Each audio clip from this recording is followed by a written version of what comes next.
अरे 7 रुपयाच्या कांद्याने काय परवडायचं आपल्याला. किती भरल्यात सम्या गोण्या?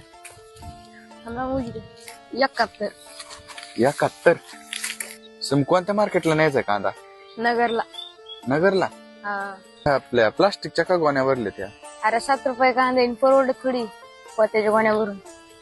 टेम्पोचं भाडं निघायची मी पंचायत कडली. यंदा कांद्याचं लय अवघड आहे.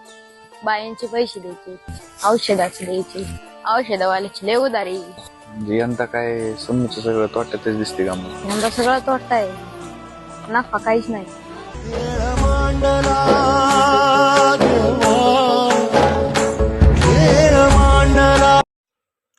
माननीय मुख्यमंत्री देवेंद्रजी फडणवीस साहेब, वरील व्हिडिओमध्ये पहा कांदा उत्पादक शेतकऱ्यांची काय परिस्थिती केंद्र सरकारच्या चुकीच्या निर्णयामुळे आणि राज्य सरकारने कांदा उत्पादकांबद्दल दखल न घेतल्यामुळे झाले आहे. वास्तविक कांदा या पिकाचा उत्पादन खर्च हा 15 रुपये किलो इतका आहे आणि कांदा आज रोजी 7 ते 8 रुपये किलोने विकला जात आहे.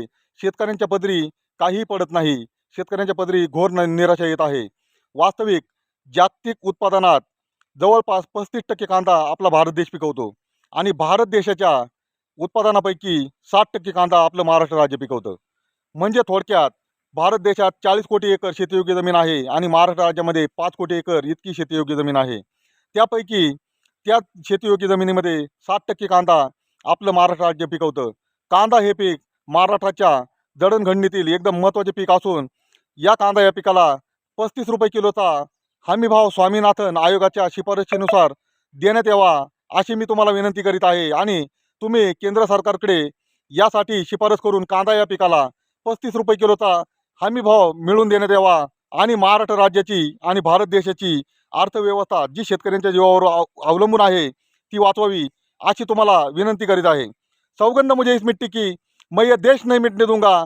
जय जवान जय किसान.